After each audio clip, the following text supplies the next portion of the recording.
Ya, halo saudara, saya Rama Ditya Domas dari Kantor Kementerian Keuangan KPK. Baru saja menetapkan 5 orang tersangka dalam kasus suap dan gratifikasi di lingkungan Direktorat Jenderal Pajak, termasuk yang menjadi tersangka adalah Kepala KKP Madya Jakarta Utara Dwi Budi. Nah, kasus ini merupakan kasus suap dari wajib pajak kepada anggota Direktorat Jenderal Pajak. Wajib pajak merupakan perusahaan atau institusi swasta. Nah, perusahaan seharusnya membayar pajak 75 miliar rupiah, namun di korting menjadi hanya 15, miliar rupiah. Dan kemarin penggeledahan dilakukan oleh penyidik KPK di kantor Direktorat Jenderal Pajak dan digeledah, digeruduk, dan sudah dibawa atau diamankan beberapa bukti-bukti terkait untuk bisa menguatkan kasus ini dan juga untuk pengembangan kasus, dan ada kemungkinan untuk menambah tersangka dalam pusaran kasus suap dan gratifikasi di Direktorat Jenderal Pajak Jakarta Utara.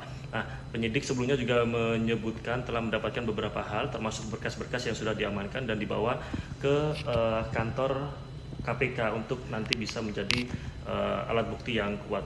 Nah, tentu dengan adanya kasus ini dari Direktorat Jenderal Pajak Kementerian Keuangan sebelumnya telah meminta maaf atas kasus yang menjerat anggotanya, dan kasus ini juga akan dijadikan untuk momentum perbaikan dan juga menguatkan integritas serta setidaknya untuk bisa memberikan pelayanan yang maksimal, karena diharapkan dengan adanya kasus ini tidak dipandang sebelah mata terkait dengan pelayanan yang ada di Direktorat Jenderal Pajak, apalagi kita tahu bahwa Direktorat Jenderal Pajak merupakan salah satu institusi penyumbang keuangan negara yang terbesar. Sikap apa yang akan dilakukan oleh Menteri Keuangan Purbaya?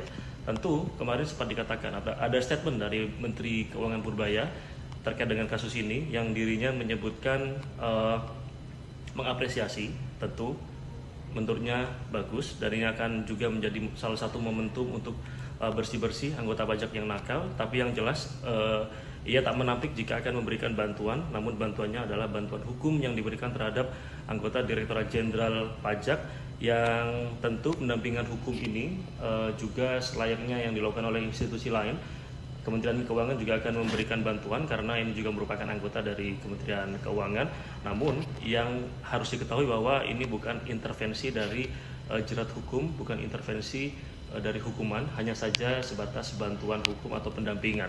Kita tahu bahwa sebelumnya Direktorat Jenderal Pajak juga beberapa kali terjerat dalam kasus-kasus suap dan gratifikasi karena lahannya sangat basah. Ada tahun 2009-2010 Gayus Tambunan. Bagi Anda yang mungkin masih ingat, saat itu adalah salah satu anggota Direktorat Jenderal Pajak yang ramai diperbincangkan, dan dirinya padahal masih golongan 3A tapi mampu mengendalikan sejumlah uang transaksi di lingkup Direktorat Jenderal Pajak, dan saat itu kerugian negara mencapai sebesar 500 juta rupiah atau hampir 1 miliar rupiah.